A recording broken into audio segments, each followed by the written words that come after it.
and in this video we're going to be talking about the skills and perks of your crew and certain other things of your crew.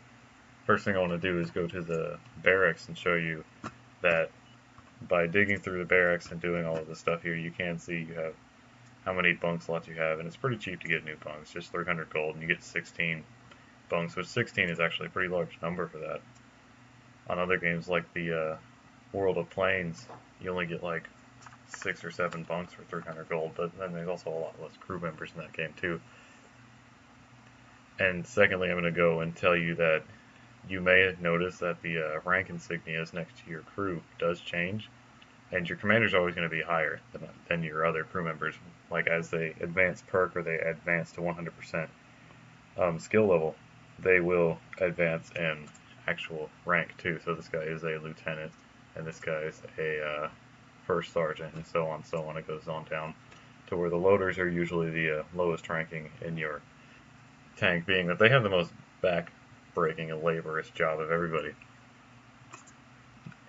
But let's go ahead and talk about the skills. And something I want to point out is skills, something such as mentor for the commander. Skill is something that as soon as you research it, it starts taking, or not research, as soon as you implement it on your crew, it takes effect immediately.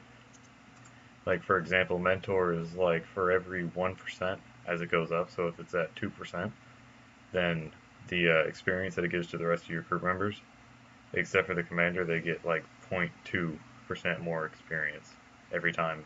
Every time it goes up 1%, they get 0.1 more experience, all the other crew members, until you get to 100%, and then all crew members get 10% more experience for every battle unless the commander doesn't survive to the end of the battle. So if the commander dies in the battle, then the rest of your crew doesn't get that extra 10% experience. And something I want to point out is the commander doesn't get any of that extra experience from the mentor perk because he's the one mentoring his crew, not the other way around. Now, the repairs. Repairs is something that you really want if you're on a higher tier medium that has a slow reload or slow repair speed, which it really shouldn't have that much of a repair speed on a medium anyways.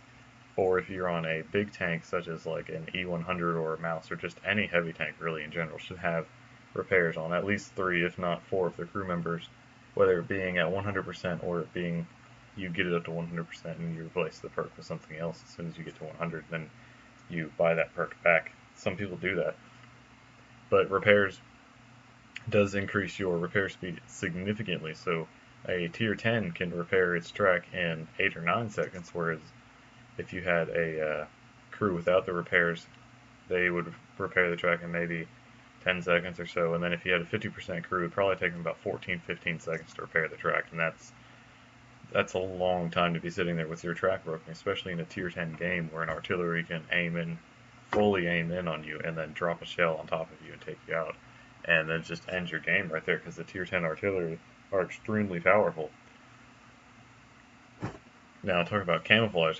Camouflage is individual on every single crew member, and it gives a small boost to the camouflage rating of the whole entire tank, making it harder to see. People have to get closer to you to see you, or they have to have a better view range in order to find you. And for every member that has camouflage, just like repairs and firefighting, it multiplies it. There's an actual formula for it, and as each crew member gets it, it gets more and more effective. Like the camouflage value of your tank goes up. So on mediums that do passive scouting, or light tanks and self-propelled guns, you'd really want camouflage. Or some of the tank destroyers too. Now some of the large tier tank destroyers, such as like my Jagdpanzer E100, I actually don't keep camouflage on there.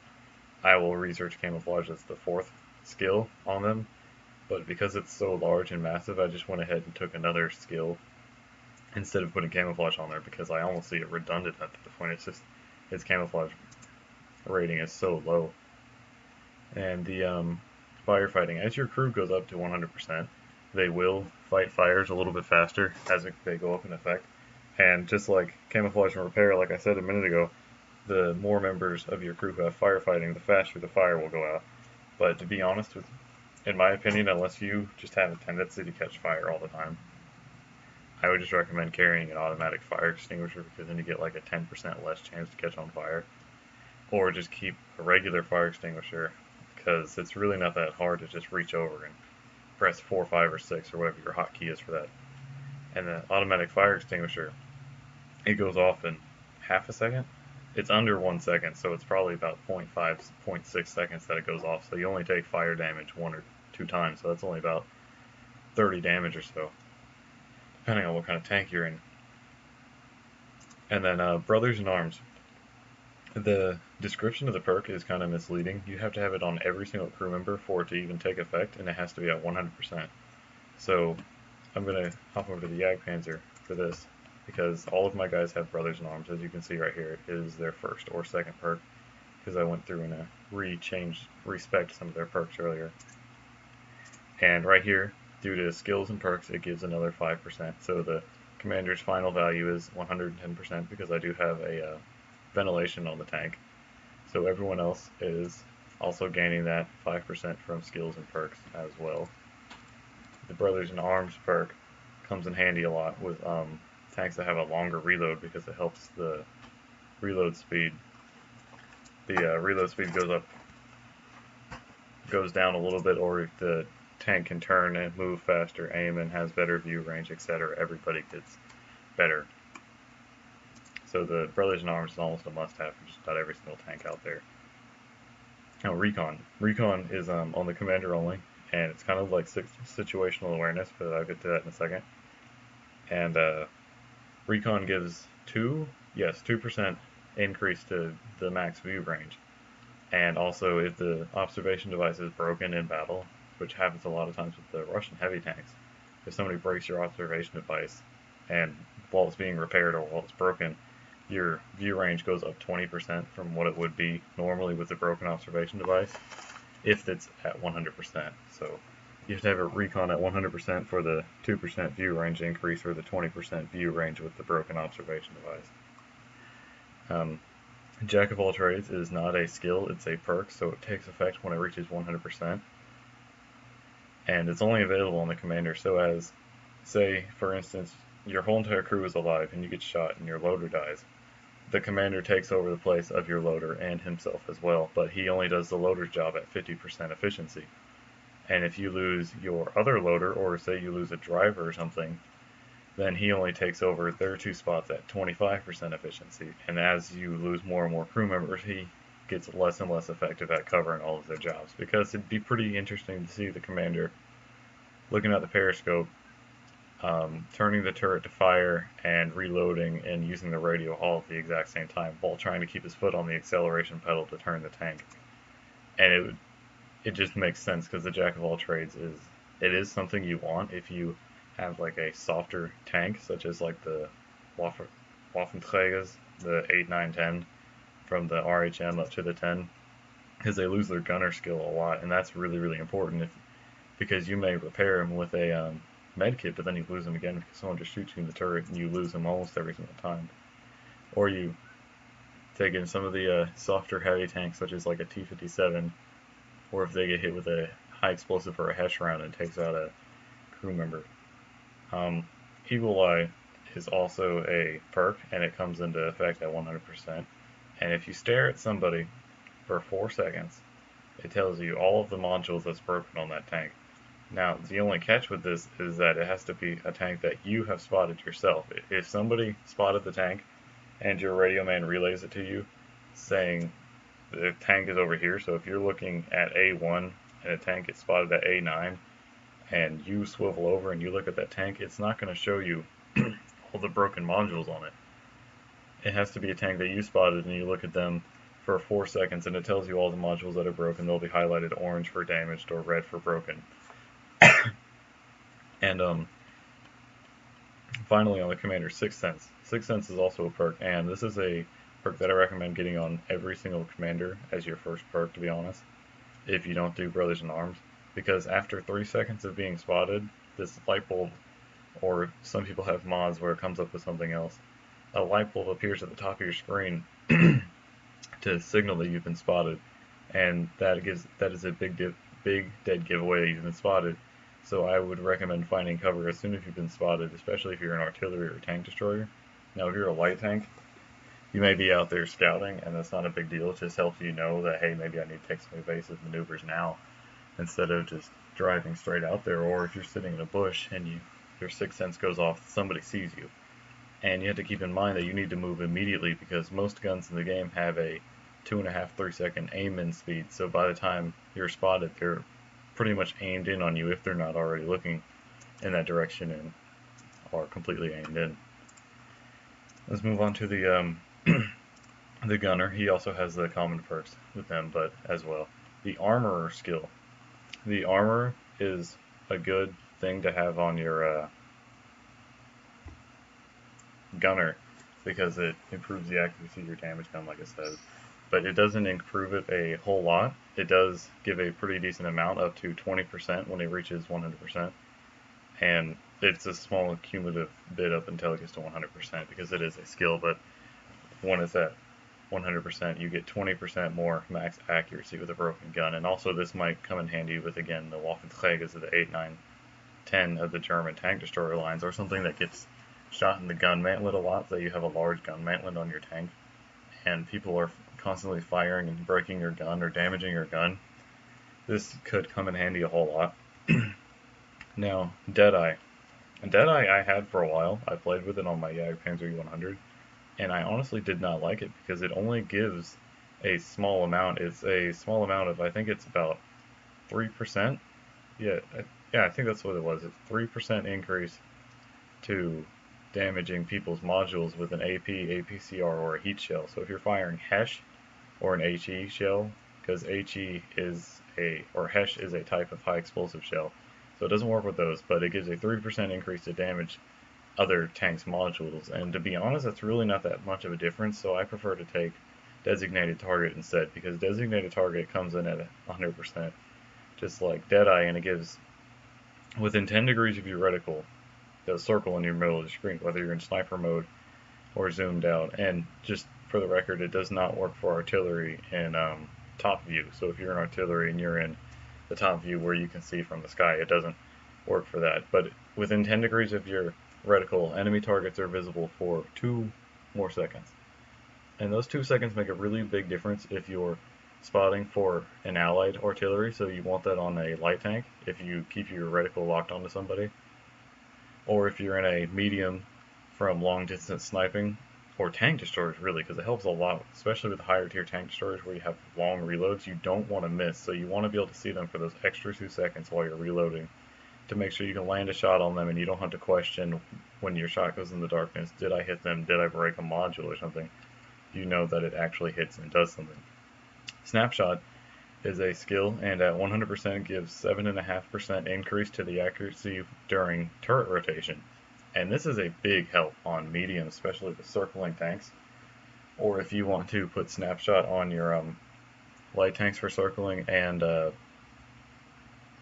heavy tanks, it helps a lot because with the peekaboo tactics, or just if a medium or a light tank starts circling, you can swivel around and lock auto aim if you want, or just go into sniper view and your reticle starts out almost 10% smaller. So that 7.5% does make a huge difference, and it helps a lot. Moving on to the driver. The driver's got a pretty interesting amount of perks. The off-road driving is a nice little skill. Gives a 10% increase to acceleration due to like ground resistance when you're on soft marshy terrain or like rainy wet terrain or something like that. At 100% it gives you 10% more. Controlled impact. I love this. It's good for heavies that are fast, such as like a KV-1S or something all the way down the IS series of the Russian heavies, or medium tanks in particular if you get aggressive with your mediums, because the controlled impact makes you take 15% less damage when you ram somebody, and they take 15% more damage when you ram somebody. That's at 100%. Other than that, it works up at like 0.15% for every 1% that you have on the on the skill. Clutch braking at 100%. Clutch braking gives you 5% increase to tank rotation, and it doesn't sound like a whole lot, but being that most tanks have about 30 or so track traverse speed, 5% of 30 is about 1.5%. So if it's 30, it'll go up to 31.5, and then with the increase of the training level of your driver, it also increases. So could, in effect, from 50% to 100% of a driver with 100% clutch braking, you're Track traverse could go anywhere from 30 traverse to up to 40, if not a little bit past that. And it makes a really, really big difference, especially with circling tanks. It helps a whole lot. Smooth ride increases your accuracy while driving by 4% when it's at 100%. And this is important for light tanks that get aggressive, such as like 12Ts or 1375s, or medium tanks in general. And, you know, whether you use auto aim or not, the smooth ride effect, even though it's only a 4% increase, it does help a pretty decent amount.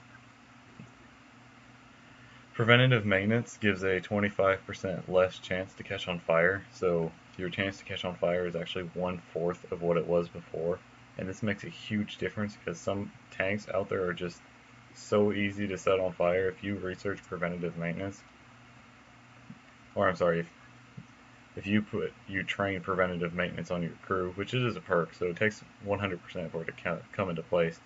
But it makes a really big difference, and you can stop fires from catching on your tank a lot more often than they used to. That's the wrong one. Alright, the radio operator, in my opinion, the radio operator is kind of the least important member of the crew. So if you lose your radio operator in battle, unless it's like imperative that you get your radio range back, such as with an SPG or a light tank, I wouldn't recommend using the 3,000 credits to repair him or to fix him with a med kit. Starting with situational awareness. Situational awareness does give a pretty nice little boost to the view range that also works with recon on the commander. And the situational awareness gives 3%, yes, 3% increase to view range. And I don't really know how that works because he's using the radio, I guess. But signal boosting gives, when it reaches 100%, a 20% bonus to anybody near you with your radio. So if you play low tier artillery, if you really like low tier artillery or you like scout tanks, I would recommend getting signal boosting because anybody near you gets boosted signal range by 20%, and that helps a whole lot, especially in the lower tier games. Whereas in like tier 10 games, most everybody has anywhere from 700 to 800 radio range, and it really at that point doesn't make that huge of a difference. Again, unless you're in a SPG in a tier 10 game, because that 20% can make a big difference because some of the maps are 1,000 meters by 1,000 meters. So being 800 signal range on a radio, you could increase that by 20% and make it pretty decent. Or no, I'm sorry, that's relaying. That's the relaying perk that does that. That's up to 10% of your allies. Signal boosting, I'm sorry, that increases your personal signal range of the radio by 20%. So it can go from 800 to 850 or 860 or whatever that would be. Relaying is what I meant for the artillery. It gives 10% boost to everybody's radio range within your personal radio range. Call for Vengeance is a very useful perk. This is something that I like. I have used it for a while. And it gives a 2% extra seconds to spotting an enemy tank. So this is really good for mediums or light tanks. If you go out there and you die and you spotted a tank or two, then those tanks that you spotted stay lit, as in they stay spotted for 2 more seconds. And that can help a lot for a tank destroyer or a artillery to land a good shot. So if you're in a clan, or if you just like team playing, I would recommend getting Call for Vengeance on your radio operator, because it is a very useful perk if used right if you're scouting. The loader. Intuition, you get a 17% increase. This is a perk, something. So at 100% you get 17% increase to switch shell types. It's really kind of complicated, but if you have 2 loaders, like some of the higher tier tanks have 2 loaders, it increases to 34% to switch shell types. Or you can put Adrenaline Rush, which gives you a 9% increase to reloading when your health drops below 10%. So say you're in a mouse tank and you have 3,000 hit points in a mouse. You drop to 300 hit points or less, and your reload speed goes down almost 10%. So the reload speed is about 12 seconds on a mouse tank, and it would drop to about 11 or 10 seconds, depending on the crews of all your people and whether you're using a shell rammer and all of that fun stuff. Safe stowage gives you a 12.5% increase to ammo rack durability. So getting ammo racked is 12.5% harder to get done to you. So that comes in handy a lot with the American tanks because they get ammo racked pretty easily. Or with heavy tanks where you're just getting people unloading onto you and they just happen to hit your ammo rack in a lucky shot or something. Or tanks that have large broadsides like a Jagdpanzer E100, and so the ammo rack is pretty easy to hit. The 12.5% makes a big difference, and it can mean the situation from detonating your ammo rack and dying instantly, or from just damaging your ammo rack, or just not getting hurt at all. And